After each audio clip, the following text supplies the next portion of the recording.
Hello students, welcome to Magnet Brains. मैं Rupali Verma. Free education platform पे आपका बहुत बहुत स्वागत है। आपको यहाँ पर टोटली फ्री एजुकेशन प्रोवाइड कराई जाती है। किसी भी वीडियो को देखने के लिए किसी भी पेमेंट को करने की ज़रूरत नहीं। टोटली फ्री देखिए, एंजॉय करिए अपनी स्टडीज़ को। तो आज का जो वीडियो है वो है हमारी क्लास 9th हिंदी कोर्स ए और बी दोनों ही, क्योंकि ये एक व्याकरण का टॉपिक है। अब ये जो व्याकरण का हमारा टॉपिक है ये है अर्थ की दृष्टि से वाक्य के भेद। यानी वाक्य हमारे दो तरीके के होते हैं, तो उसमें पहला जो आपका 9th में सिलेबस है वो है अर्थ की दृष्टि से वाक्य का भेद। तो ये है कंप्लीट टॉपिक रिवीजन, यानी कि यहाँ पर हम टोटली ही टॉपिक को रिवाइज करेंगे फटाफट। इसका डिटेल एक्सप्लेनेशन और कुछ प्रैक्टिस मैं पहले करा चुकी हूँ। आज के एमसीक्यूज भी अवेलेबल है, तो अगर आप डिटेल एक्सप्लेनेशन देखना चाहते हो तो पहले उस वीडियो को। यहाँ पर हम फटाफट इन पॉइंट्स को समझेंगे कि ये कितने तरीके के होते हैं, इनकी क्या पहचान होती है, और साथ ही कुछ एक्सरसाइज भी कर लेंगे फटाफट। तो शुरू करें इस टॉपिक को। तो सबसे पहले जो हमारे पास में आ रहा है वो है वाक्य। अब देखिए, हम वाक्य का ही पार्ट देख रहे हैं। वाक्य हमारा क्या होते हैं, वाक्य अर्थ की दृष्टि से वाक्य का भेद है, तो हमें यह समझना जरूरी होगा पहले कि वाक्य होता क्या है। तो क्या है वाक्य की परिभाषा? शब्दों का व्यवस्थित रूप जिससे मनुष्य अपने विचारों का आदान प्रदान करता है उसे वाक्य कहते हैं। एक सामान्य वाक्य में क्रमशः कर्ता, क्रम और क्रिया होती है।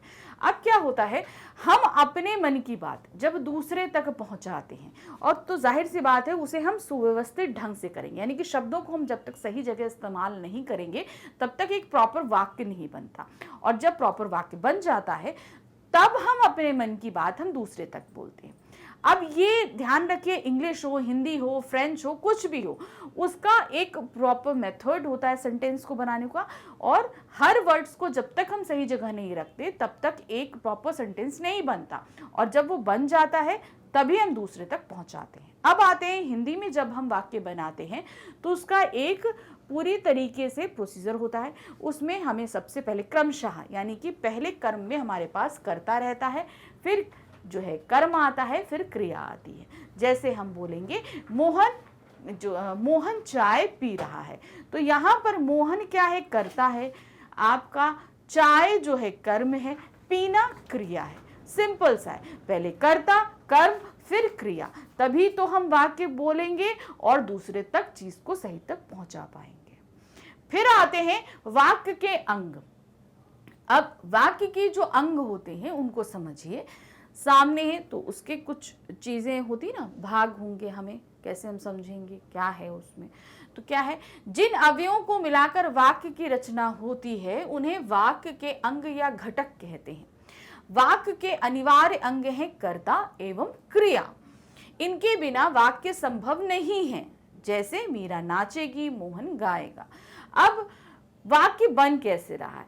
वाक्य में जो सबसे आवश्यक घटक हैं वो क्या है, आपका कर्ता और क्रिया, यानी कि काम को करने वाला और काम, ये दो मेन चीज होती हैं। जब तक ये दो मेन चीज नहीं होंगी तब तक वाक्य का निर्माण नहीं होगा। अब जैसे दो ऑप्शन दिए हैं, मीरा नाचेगी, तो मीरा करता है और नाचेगी हमारी क्रिया है। उसी तरीके से नेक्स्ट है मोहन गाएगा, तो मोहन करता है और गाएगा क्या है, क्रिया है। तो यहाँ पर ये दो घटक होना किसी भी वाक्य में जरूरी होते हैं। इन्हीं पर अगर कर्म नहीं है तो भी चलेगा, लेकिन कर्ता और क्रिया बहुत जरूरी है। फिर आते हैं उपरोक्त वाक्यों में एक कर्ता मीरा मोहन और एक क्रिया यानी नाचेगी गाएगी है।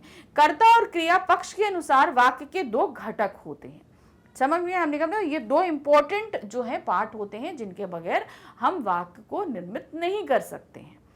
अब क्या है, अब ये जो दो घटक होते हैं इनको हम कर्ता क्रिया के हिसाब से नहीं जानते। इन्हें अब कभी कभी रहता है क्या है, मीरा बहुत अच्छा नाचेगी या मीरा बहुत अच्छा नाचती है।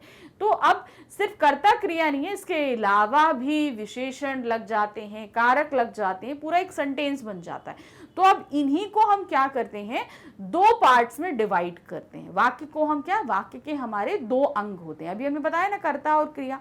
अब इन्हीं को हम दो पार्ट में डिवाइड करते हैं, उद्देश्य और विधेय, जिन्हें हम सब्जेक्ट प्रेडिकेट के नाम से भी जानते हैं। तो बहुत आसान है इनको करना। सबसे पहले तो ये समझिए कि अंग जो होते हैं, अभी जैसे हम अंग पढ़ा रहे हैं, इनको बहुत ध्यान से देखिएगा। अभी हम इनके भेद पर भी आएंगे और इन अंग और भेद में क्या फर्क होता है ये भी हम बताएंगे। तो अंग क्या है? सबसे पहले हमारे पास उद्देश्य। वाक्य में जिसके बारे में कुछ कहा जाए उसे उद्देश्य कहते हैं, यानी वाक्य में हम जिस चीज के बारे में बात कर रहे हैं वो हमारा उद्देश्य है। फिर है विधेय। वाक्य में प्रयुक्त उद्देश्य के बारे में जो कुछ कहा जा रहा है उसे विधेय कहते हैं, यानी कि जिसके बारे में कह रहे हैं वो उद्देश्य और जो कुछ उसके बारे में कहा जा रहा है वो विधेय। अब ये क्या हुआ, कैसे समझे? देखिए उदाहरण क्या है। श्याम ने बाजार से फल खाए। तो अब इसमें श्याम हमारा क्या है? श्याम हमारा, इसके बारे में हम बात करें। किसके बारे में हम बात करें? श्याम के बारे में बात कर रहे हैं। तो ये हमारा क्या हो गया? उद्देश्य। श्याम ने हमारा क्या हो गया? उद्देश्य हो गया। अब आते हैं बाजार से फल खाए। अब उसके बारे में, हम श्याम के बारे में क्या बात कर रहे हैं? हम बात करें कि उसने फल खाए। तो बाजार से फल खाए ये हमारा क्या हो गया? विधेय हो गया। उसी तरह दूसरे सेंटेंस में आइए, बच्चे पतंग उड़ा रहे हैं। तो अब किसके बारे में हम बात करें? बच्चों के बारे में बात कर रहे हैं। तो बच्चे हमारे क्या हो गए? उद्देश्य हो गए। अब उनके बारे में हमने क्या बात करी कि पतंग उड़ा रहे हैं। तो पतंग उड़ाना हमारा क्या हो गया? ये हमारा हो गया विधेय हो गया। तो समझ में आया? वाक्य के हमारे दो अंग हैं, उद्देश्य और विधेय, यानी कि कर्ता हमारा क्या होता है? उद्देश्य होता है और उसी तरीके से बाकी पार्ट जो जितना भी वाक्य होता है वो विधेय होता है। अच्छा, अब कुछ सेंटेंस भी आते हैं। अभी तो यहाँ हमने कर्ता क्रिया देख लिया। अब हम जैसे हम बोलेंगे भारत की राजधानी दिल्ली है, तो हम किसके बारे में बात करें? हम भारत के बारे में बात करें। क्या बात कर रहे हैं? उसकी राजधानी दिल्ली के बारे में बात कर रहे हैं। ठीक है, तो भारत हमारा क्या हुआ? उद्देश्य हुआ और की राजधानी जो है क्या हो गया? वो हमारी राजधानी दिल्ली है, वो विधेय हो जाएगा। तो ये आपको ध्यान, कभी कभी क्या होता है ना, कर्ता क्रिया नहीं होते, सिर्फ एक स्टेटमेंट होता है। ताजमहल दुनिया का 8वां अजूबा है। अगर हम ये बोलेंगे तो हम किसके बारे में हमने बात करी? ताजमहल के बारे में बात करी। तो ताजमहल हमारा उद्देश्य है और उसके बारे में हमने क्या बात करी कि वो दुनिया का 8वां अजूबा है, तो वो हमारा विधेय हो जाएगा। सिंपल। अगर कहीं कर्ता क्रिया नहीं है तो हम स्टेटमेंट्स जहां पर रहते हैं सिंपल, उसमें भी हम इस तरीके से आइडेंटिफाई करेंगे। अब हम आते हैं वाक्य के भेद। अच्छा, अंग और भेद में अब आप समझ लो क्या अंतर है। मनुष्य जो होता है उसके अंग कौन से होते हैं? हाथ, पैर, आंख, नाक, कान। अब अगर मनुष्य का भेद बताएंगे तो वो कितने तरीके के होते हैं? 2 तरीके के, स्त्री और पुरुष। तो समझ में आया ना क्या हुआ? अंग क्या हुए और भेद क्या हुए, यानी कि जो सामने संरचना है उसका पार्ट क्या होगा, फिर वो कितने तरीके के हो सकते हैं वो। तो अंग और भेद का आपको हमने सिंपल तरीके से बता दिया। मनुष्य प्रजाति के अंग कितने होते हैं? हाथ, पैर, आंख, नाक, कान, मुंह, ये सभी अंग हुए ना हमारे। फिर अगर मनुष्य जाति का हम भेद देखेंगे कितने तरीके के होते हैं, तो 2 तरीके के होते हैं, स्त्री और पुरुष। तो अब हम आते हैं भेद पर। क्या है? वाक्यों का वर्गीकरण 2 दृष्टियों से किया गया है। अगर उसका हम बंटवारा करें तो 2 है। पहला है अर्थ की दृष्टि से, दूसरा है रचना की दृष्टि से। तो पहला है अर्थ की दृष्टि से 8 प्रकार के भेद होते हैं जो आपके क्लास 9th में पूछे जा रहे हैं। वो होते हैं अर्थ की दृष्टि से आपके 8 तरीके के। अब ये कैसे होते हैं? जैसे आपके सामने एक सेंटेंस लिखा गया, अब उसका जो अर्थ निकल रहा है, यानी कि उसके पीछे जो अर्थ छिपा है, उसके आधार पर हम वाक्य को 8 तरीके में बांटते हैं। ठीक है। दूसरा है रचना की दृष्टि से, यानी कि जब हम वाक्य बनाते हैं, जब उसकी रचना करते हैं या बनावट करते हैं, जब शुरू करते हैं, तब उसके आधार पर वाक्य को 3 भागों में बांटा जाता है। तो सबसे पहले हम समझते हैं कि अर्थ, यानी कि जब हम वाक्य की संरचना कर लेते हैं, उसके बाद जो उसका अर्थ निकलता है, अर्थ होता है, उसके तरीके से कितने भेद होते हैं। तो यहाँ पर क्या है? पहला है विधानवाचक वाक्य, दूसरा निषेधवाचक वाक्य, तीसरा आज्ञावाचक वाक्य, चौथा प्रश्नवाचक वाक्य, पांचवा विस्मयवाचक वाक्य, छठा संदेहवाचक वाक्य, आपका 7वां है इच्छावाचक वाक्य, 8वां है संकेतवाचक वाक्य। तो अर्थ की दृष्टि से वाक्य के 8 भेद होते हैं। घबराइए नहीं, अभी इन्हें भी हम डिटेल एक्सप्लेन करेंगे आपको कि ये क्या क्या होते हैं। अभी तो मैंने सिर्फ आपको बताया कि ये 8 पार्ट होते हैं। फिर उसके बाद हम आते हैं रचना की दृष्टि से वाक्य के कितने भेद होते हैं, 3। यानी कि जब हम वाक्य को बनाना शुरू करते हैं, किसी चीज की क्रिएशन करते हैं, तो जब बनाना शुरू करते हैं तब उन्हें हम 3 तरीके से बना सकते हैं। पहला है सरल वाक्य, यानी कि सिंपल, जैसे हमने क्या बोला, राधा नाचेगी, ठीक है, याद है राधा नाच रही है, तो ये क्या है, एक सेंटेंस है। फिर क्या है, दूसरा है संयुक्त वाक्य। यहां पर वाक्य में 2 क्रियाएं होंगी, कर्ता एक होगा लेकिन क्रियाएं 2 होंगी। जैसे हम बोलेंगे राधा नाचेगी और फिर स्कूल जाएगी, क्या है, राधा नाचेगी और स्कूल जाएगी, तो यहाँ पर 2 क्रियाएं, नाचना भी है और स्कूल जाना भी है। फिर तीसरा आते हैं हम मिश्र वाक्य। मिश्र वाक्य में हमारा डिपेंडेबल वाक्य होते हैं, यहाँ पर एक वाक्य दूसरे पर डिपेंड रहता है। अर्थात यहाँ पर क्या होता है कि एक वाक्य दूसरे पर डिपेंड रहता है। जैसे हम राधा नाचने के बाद स्कूल जाएगी, तो इस तरीके से हम राधा जैसे ही नाच लेगी वैसे ही स्कूल चली जाएगी। तो ये इनके बारे में आप इतना डिस्टर्ब नहीं हुए, ये आपके क्लास 10th में आपको सिखाया जाएगा कि इसमें क्या क्या होता है। तो आते हैं हम अभी अपने अर्थ की दृष्टि पे वाक्य के भेद पे। तो सबसे पहले जो अर्थ की दृष्टि से वाक्य के भेद हैं, उसमें पहला है हमारा विधानवाचक वाक्य। विधानवाचक, जिस वाक्य में किसी क्रिया या किसी की बात के होने का बोध हो उसे विधानवाचक वाक्य कहते हैं। सिंपल स्टेटमेंट्स जहां पर होते हैं, यानी कि सिंपल क्रिया को संपन्न किया जा रहा है। साधारणता कुछ भी नहीं है, आप अगर उसका मतलब भी निकालो तो जो वाक्य है अर्थ भी वही ही निकलेगा। जैसे क्या है, कुत्ता भी बहुत गरीब जानवर है, भागना व्यर्थ है, वह नेपाल से तिब्बत जाने का मुख्य रास्ता था, उपभोग भोग ही सुख है। तो आप यहाँ देख रहे हो ये सिंपल स्टेटमेंट्स हैं। इनमें किसी इसके अगर आप इसको सिंपल हो तो कुत्ता एक गरीब जानवर है, अर्थात बहुत ही सिंपल सा जानवर होता है। तो आप यहाँ पे समझो, जहां सिंपल स्टेटमेंट्स होते हैं वो हमारे विधानवाचक वाक्य होते हैं। नेक्स्ट आते हैं निषेधवाचक वाक्य। आप बहुत जगह घूमने जाते हो तो कहीं पर आ जाओ तो कहीं पर एक साइन बोर्ड लगा होगा प्रवेश निषेध। अब निषेध का तात्पर्य होता है मना, यानी कि प्रवेश निषेध यानी कि आपको वहां प्रवेश करने की मनाही है। तो उसी तरीके से निषेधवाचक वाक्य, अर्थात जिस वाक्य में किसी कार्य के ना होने का बोध हो उसे निषेधवाचक वाक्य कहते हैं। मतलब जहां हम सिंपल मना कर दें कि हमें काम नहीं करना है, मतलब ना, नहीं, मत, ये जैसे शब्द जहां इस्तेमाल हो वहां निषेधवाचक वाक्य होता है, जिन्हें हम निगेटिव सेंटेंस भी बोलते हैं। क्या है यहाँ पर, हमारी जाति का यह धर्म नहीं है, तो यहाँ देखिए नहीं लगा है, तो इसका मतलब यहाँ पर क्या हो गया, निषेधवाचक वाक्य। फिर दूसरा है, ना वहां बर्फ की सफेदी थी ना किसी तरह की हरियाली, तो अब यहाँ देख रहे हो ना, मतलब यहाँ पर क्या हुआ, ये निषेधवाचक वाक्य। फिर आते हैं, पुरुष भी इस दौड़ में पीछे नहीं है, तो नहीं का मतलब यहाँ है, ठीक है। तुम वहां मत जाओ, तो अब मत भी क्या आता है, मत जाओ, तो मत भी एक तरीके का निगेटिव वर्ड है, यानी कि नकारात्मक शब्द है कि आपसे मना किया जा रहा है वहां जाने के लिए। तो ना, नहीं, मत जैसे शब्द जहां आएंगे हमेशा वहां क्या रहेगा, निषेधवाचक वाक्य रहेगा। अब आते हैं तीसरा हमारा है आज्ञावाचक वाक्य। मतलब जिस वाक्य में किसी प्रकार की आज्ञा अथवा अनुरोध का बोध हो उसे आज्ञावाचक वाक्य कहते हैं। जैसे आपकी टीचर आपसे बोले कि तुम खड़े हो जाओ, तो उन्होंने आपको आज्ञा दी खड़े होने के लिए। अब आपको परमिशन चाहिए कि आपको कक्षा से बाहर जाना है, तो आप क्या बोलते हो, मैम मैं आई गो टू ड्रिंक वाटर।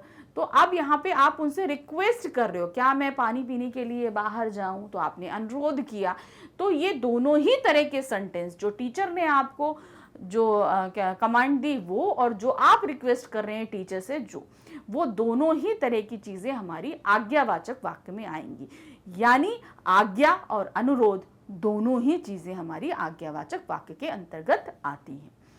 तो यहाँ क्या है, हीरा ने समझाया, नहीं भाई खड़े हो जाओ। हीरा ने समझाया, नहीं भाई खड़े हो जाओ। तो यहां पर क्या है, खड़े हो जाओ, आज्ञा दी हीरा ने, तो यहां पर क्या हुआ, आज्ञावाचक वाक्य हुआ। फिर मैंने उससे कहा जिस गांव में ठहरना हो उसमें पहले ही गंडे बांट दो। तो अब यहां पर आप क्या देख रहे हो, उसने बोला, उससे आज्ञा दी कि तुमको अगर वहां ठहरना है तो पहले ही गंडे बांटाओ, लिहाजा की और पाठ के आधार पर ये दिया है ना।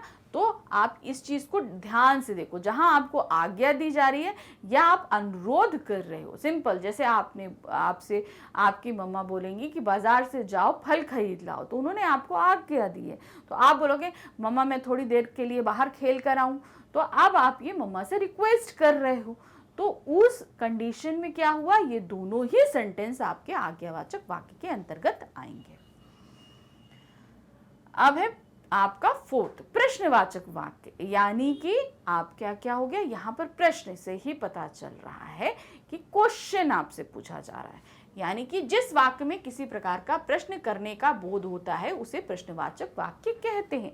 यानी कि जहां पर जितने भी आपके प्रश्नवाचक शब्द आएंगे, क्या, क्यों, कब, कहां, कैसे जैसे शब्द अगर कहीं पर आ जाए तो सिंपल यहाँ की जहां पर आप प्रश्न पूछ रहे हैं और साथ ही वाक्य के अंत में प्रश्नवाचक चिन्ह लगा हो, ये इसकी पहचान है। तो ये हमारा क्या होता है, प्रश्नवाचक वाक्य। तो क्या है, हम गरीबों को क्यों निकाल रहे हो, तो अब देखो यहाँ पर प्रश्नवाचक शब्द भी है, प्रश्नवाचक चिन्ह भी है, तो ये प्रश्नवाचक वाक्य हो गया। फिर आते हैं पीठ पर सामान लादकर कैसे चलते हैं, तो कैसे हमारा प्रश्नवाचक शब्द हो गया, ये प्रश्नवाचक चिन्ह हो गया। फिर है इस संस्कृति के फैलाव का परिणाम क्या होगा, तो यहां पर क्या हमारा प्रश्नवाचक शब्द है और ये हमारा प्रश्नवाचक चिन्ह है। तो ये पहचान होगी, ध्यान रखिएगा, जैसे निषेधवाचक वाक्य में नहीं, ना, मत इस पहचान होती है, उसी तरह प्रश्नवाचक वाक्य की पहचान होती है प्रश्नवाचक चिन्ह और प्रश्नवाचक शब्द, क्या, क्यों, कब, कहां, कैसे, और ये प्रश्नवाचक यानी कि क्वेश्चन मार्क लगा होगा वाक्य के अंत में। अब आते हैं हमारा फिफ्थ विस्मयादि वाचक वाक्य, विस्मयादि वाक्य। तो यहाँ पर विस्मय, जैसे कि हम एकदम से किसी चीज के लिए भौचक्के हो जाते हैं, ठीक है। अब इसमें हम खुशी के लिए भी होते हैं, दुख के लिए भी होते हैं, हम अपनी तकलीफ के लिए भी होते हैं, एकदम से मतलब हमको कोई शॉक लगे तो उस चीज को हम क्या कहते हैं, वो होता है विस्मय। तो अब इनकी पहचान भी बहुत आसान है, देखेंगे जिस वाक्य में आश्चर्य, शोक, हर्ष, विस्मय आदि भावों का बोध हो उसे विस्मयादि वाक्य बोलते हैं। अर्थात जहां पे हम एकदम स्टॉनिक, अरे ये क्या है, फिर हम शोक, ओहो ये कैसे हो गया, फिर हर्ष, अरे वाह, तो ये क्या हो गया, हर्ष हो गया। विस्मय, हैं, हे राम, तो ये जो भाव हैं जिनमें हम एकदम विस्मय हो जाते हैं, तो ये हमारा विस्मयादिवाचक वाक्य होता है। अब इसकी पहचान इन विस्मयादिवाचक शब्दों और चिन्ह से होता है। अब कैसे है देखते हैं, आह यह लो अपना ही घर आ गया, आह, तो अब यहाँ पर ये जो आह और यह लो, ये क्या है, विस्मयादिवाचक शब्द है और ये आपका विस्मयादिवाचक चिन्ह है, ठीक है। इससे हम पहचानेंगे कि ये विस्मयादिवाचक जो है वाक्य। फिर हम आते हैं पिछले वर्ष के फैशन इस वर्ष शर्म की बात है। तो अब आप यहां पर देख रहे हो विस्मयवाचक शब्द तो नहीं है लेकिन चिन्ह है, तो ये हमारा वाक्य हो गया। फिर आते हैं वृंदावन कभी कृष्ण की बांसुरी की जादू से एक खाली हुआ है क्या, तो अब आप यहां बोलोगे तो ये क्या लगा है, तो ये प्रश्नवाचक हो जाएगा, लेकिन अंत में तो प्रश्नवाचक चिन्ह नहीं है ना, तो ये आपको ध्यान रखना है। अंत में क्या लिखा है, विस्मयवाचक वाक्य, तो क्या भी यहाँ पर जो हमारा प्रश्नवाचक शब्द था इस वाक्य में हमारा विस्मयादिवाचक शब्द बन जाता है। ये किस हो जाता है, क्योंकि क्या कभी खाली, तो यहाँ पे क्या हम प्रश्न ही नहीं पूछ रहे हैं, अरे क्या कभी खाली हुआ है आज तक वृंदावन श्री कृष्ण से, तो वो चीज यहां पर व्यक्त की गई है। अब आते हैं हमारा सिक्स है संदेह। संदेह मतलब डाउट, ठीक है। संदेह का मतलब पहले आप समझ लो, कहीं पर कोई हमें डाउट होता है, तो जहां डाउट आएगा वो सीधा हमारा संदेहवाचक होगा। कैसे होगा देखिए, जिस वाक्य द्वारा किसी प्रकार का संदेह प्रकट हो उसे संदेहवाचक वाक्य कहते हैं। तो इसमें शायद जैसे शब्द का इस्तेमाल बहुत ज़्यादा होता है, ठीक है। लेकिन नहीं भी हो तो आप कैसे पहचानोगे? सिंपल, जहाँ डाउट हो आपको, वो है जहां हम कंफर्म नहीं हैं, वाक्य को पढ़ने के बाद आपको लगे कि इस वाक्य में कंफर्मेशन नहीं है, शायद ऐसा हो सकता है या ऐसा होगा जैसे शब्द होंगे, तो उस जगह हमारा क्या रहेगा? संदेहवाचक वाक्य रहेगा। कैसे? देखिए, मुझे मारेगा तो मैं भी 1-2 को गिरा दूंगा। तो अब यहां पर आप क्या देख रहे हो? तुम मुझे मारोगे तो मैं 1-2 को गिरा दूंगा। तो यहां पर संदेह है कि वो मुझे मारेगा कि नहीं मारेगा, ठीक है ना। अगर वो मुझे मारेगा तो मैं गिरा दूंगा, सिंपल। यहाँ कंफर्म नहीं है, तुमने मुझे मारा, मैंने तुम्हें गिरा दिया। तो ये क्या है? कंफर्मेशन है। अब क्या है? यदि तुम मुझे मारोगे तो मैं तुम्हें गिरा दूंगा। तो यहां पर कंफर्मेशन नहीं है, ठीक है ना, संदेह है, डाउट है। फिर नेक्स्ट आते हैं, शायद 2-1 और सवार हाथी हमारे साथ चल रहे थे। अब यहां पर शायद शब्द से ये चीज तो कंफर्म हो गई कि यहां पर डाउट है। शायद 1-2 चल रहे थे, 1 चल रहा था, 2 चल रहे थे, तो यहां डाउट है उसको। फिर तीसरा है, संभव है लंबी यात्राओं की थकान ने उसके शरीर को कमजोर कर दिया हो। अब संभव है, अब संभव, तो उनको यहाँ पर संभव शब्द जो है ना, हमको क्या लग रहा है? डाउट क्रिएट कर रहा है। यानी कि उसको थकान शायद इस वजह से हुई कि उसने बहुत लंबी यात्राएं करी थी। किसने करी थी? सालिम अली ने। ये पार्ट, ये जो सेंटेंस दिया है, किससे दिया गया है? पार्ट हमारे सालिम अली के पार्ट, जाबिर हुसैन जी की जो लेख है वहां से दिया गया। तो ये आपको ध्यान रखना है, क्या हुआ? ये लंबी यात्राएं उन्होंने शायद उनको थका दिया होगा। तो यहाँ पर संभावना है कि ऐसा हो सकता है। अब आते हैं हमारे 7th पर। 7th यानी कि इच्छावाचक। अब इच्छावाचक क्या होता है? जहां पर हम अपनी इच्छा, अपनी एक्सपेक्टेशन या अपनी वेल विशेस जो है किसी को देते हैं। जैसे यहां पर दिया है, जिस वाक्य में किसी इच्छा, आशा या शुभ कामना का बोध होता है उसे इच्छावाचक वाक्य कहते हैं। मतलब यहाँ पर हम अपने मन की बात को शेयर करते हैं। जैसे कि हमने बोला हैप्पी बर्थडे, तो ये हमारी शुभकामना थी, ठीक है। तो इस तरीके के सेंटेंस हमेशा किस में आएंगे? इच्छावाचक वाक्य अंतर्गत। जैसे दिया है, मुंह की दुर्गंध से बचने के लिए माउथ वॉश भी चाहिए। तो यहाँ पर हम किसी के मुंह से दुर्गंध आ रही है, उससे बोला है कि मुंह का दुर्गंध बचना है तो तुम्हें माउथ वॉश लेना चाहिए। तो ये हमारी इच्छा है कि तुम माउथ वॉश लो। फिर है, कोई आज भी वृंदावन जाए तो नदी का सांवला पानी उसे पूरे घटनाक्रम की याद दिला देगा। तो यहाँ पर ये मेरी इच्छा है कि वो व्यक्ति वृंदावन जाए ताकि उसे वहाँ का घटनाक्रम, अर्थात वो कालिंदी सांप वाला जो घटनाक्रम है वो उसे याद आएगा। तो यहाँ पर हम अपनी इच्छा इस तरीके से प्रकट कर रहे हैं। अब जैसे हम बोलते हैं श्री गणेश बोला हमने, या यात्रा मंगलमय हो, या हैप्पी बर्थडे, या तुम गेट वेल सून जैसी चीजें होती हैं, हमेशा क्या है? इच्छावाचक वाक्य के अंतर्गत ही आएंगी। अब आते हैं हमारा लास्ट यानी कि 8वां, संकेतवाचक वाक्य। संकेतवाचक वाक्य को पहचानने का सबसे अच्छा तरीका अभी आपको मैं बताती हूँ। क्या है? पहले हम इसकी डेफिनेशन पढ़ लें। जिस वाक्य का एक हिस्सा दूसरे हिस्से की संभावना पर निर्भर करता है उसे संकेतवाचक वाक्य कहते हैं।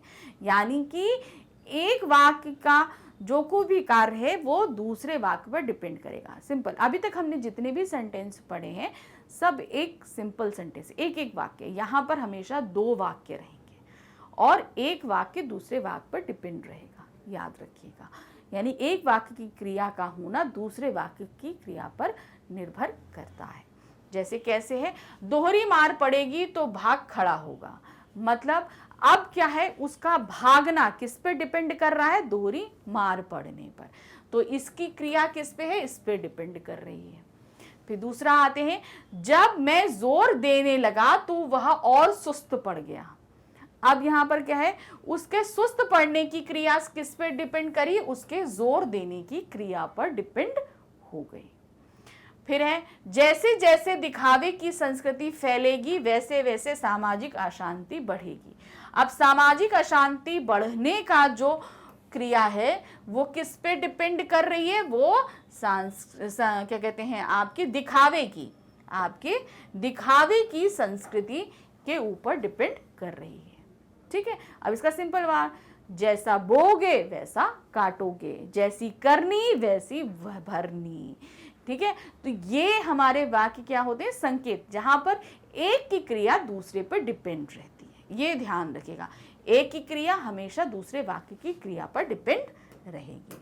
तो ये हो गए हमारे 8 वाक्य, अर्थ की दृष्टि से वाक्य के भेद में। हमने आपको 8 वाक्य क्लियर कर दिए। अब हम आते हैं कुछ अभ्यास कर लेते हैं, फटाफट प्रैक्टिस कर लें जो हमने सीखी है। क्या है भाई, अर्थ के आधार पर निम्नलिखित वाक्यों की पहचान करके उनके भेद लिखिए। चलिए हम यहाँ पर आ गए। अब यहाँ है वाक्य है, राम ने भोजन नहीं खाया। तो अब यहाँ पर आप देख रहे हो नहीं के होने के कारण ये वाक्य क्या हो गया, निषेधवाचक वाक्य। क्यों, क्योंकि ना, नहीं, मत जैसे शब्द जहां होंगे वो हमेशा क्या होगा, निषेधवाचक वाक्य होगा। फिर आते हैं वह सुंदर स्थान है। अब वह हमारा क्या है, विस्मयादिवाचक शब्द है और ये हमारा विस्मयादिवाचक वाचक चिन्ह है। तो ये क्या हो गया, विस्मयवाचक वाक्य हो गया। फिर आते हैं यदि वर्षा होती तो फसल अच्छी होती। अब यहाँ पर क्या कहते हैं, वर्षा होने पर ही फसल के अच्छे होने की क्रिया डिपेंड है। तो अब यहाँ पर आप देख रहे हो ये क्रिया इस पे डिपेंड कर रही है, एक वाक्य की दूसरे वाक्य पे। तो ये हमारा क्या हो गया, संकेतवाचक वाक्य हो गया। भगवान आपका भला करे। अब ये हमारी इच्छा हम प्रकट करें, क्या हमने बोली है, भगवान आपका भला करे। यहाँ पे हमने क्या किया, अपनी इच्छा प्रकट करिए, हमेशा आपका भला हो। तो सिंपली हमारा क्या हो गया, इच्छावाचक वाक्य हो गया। मैंने आज गृह कार्य नहीं किया। अब नहीं किया तो नहीं होने के कारण ये हमारा क्या हो गया, निषेधवाचक वाक्य हो जाता है। ये देखिए, फिर है धूप में मत खेलो। अब यहाँ पर मत जैसा हमने मना किया, नहीं करना है ऐसा, तो साथ ही चीज हम आपसे बोल रहे हैं मैंने आपको आज्ञा भी दी है। तो अब यहाँ पे कंफ्यूजन हो जाता है कि ये निषेधवाचक है कि ये आज्ञावाचक है। तो सिंपल एक चीज ध्यान रखो, यहाँ पर आप क्या देख रहे हो, मैंने किसी को कोई चीज मना करी है, ऐसा नहीं करो, ऐसा मत करो। तो ये आप क्या देख रहे हो, ये आज्ञावाचक वाक्य के अंतर्गत आएगा। यहाँ पर ये वाक्य हमारा क्या हो जाएगा, आज्ञावाचक वाक्य में आएगा। अब हम आते हैं नेक्स्ट पे, सूर्य पूरब से निकलता है। ये सिंपल एक स्टेटमेंट, इसमें कुछ भी नहीं है, तो ये हमारा क्या हो जाएगा, विधानवाचक वाक्य। नेक्स्ट आते हैं आप जा सकते हैं। क्या हुआ, ये हमने आज्ञा दे दी, आप जा सकते हैं, तो ये आज्ञावाचक वाक्य में। समाचार मिलते ही चले आओ। तो यहाँ पर हमने कहा जैसे ही तुमको समाचार मिले तुम तुरंत चले आओ, तो ये हमने क्या बोला, आज्ञा दी है। नेक्स्ट है भगवान तुम्हें सुबुद्धि दे। तो यहाँ पर हमने क्या की, कोई कामना करी, मनोकामना करी, इच्छा व्यक्त करी, तो ये हमारा हुआ इच्छावाचक वाक्य। नेक्स्ट देखते हैं अभ्यास क्या है हमारा, निर्देशानुसार उत्तर दीजिए। अब आपके सामने सेंटेंस है और उसे अब आपको निर्देशानुसार परिवर्तित करना है। हर सेंटेंस के आगे आपको निर्देश दिए गए हैं। क्या है, गर्मी में पानी नहीं पीने से बीमार होते हैं। ये एक सेंटेंस है, इसे हमें करना क्या है, संकेतवाचक वाक्य में बदलना है। ठीक है, संकेतवाचक वाक्य में हमें क्या करना होता है, हमें एक वाक्य, सबसे पहले तो वाक्य को हमें 2 खंडों में विभक्त करना है और एक की क्रिया को दूसरे पर डिपेंड कर देना है। तो यहां पर हमने कैसे किया, यदि गर्मी में पानी नहीं पिया जाए तो बीमार पड़ सकते हैं, यानी कि अगर हम नहीं पानी पिएंगे तो हम बीमार पड़ जाएंगे।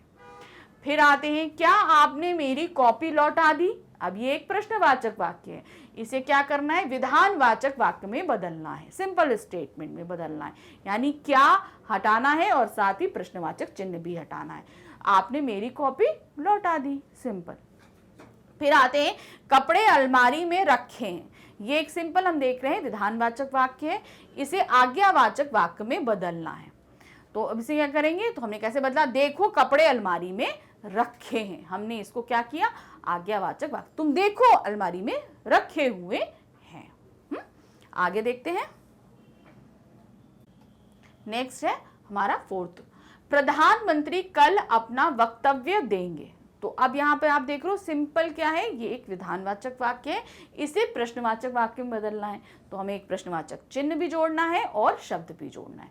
तो यहाँ पर हम क्या बोल देंगे, क्या प्रधानमंत्री कल अपना वक्तव्य देंगे, तो हमने क्या जोड़ दिया, प्रश्नवाचक शब्द, और इधर प्रश्नवाचक चिन्ह जोड़ दिया।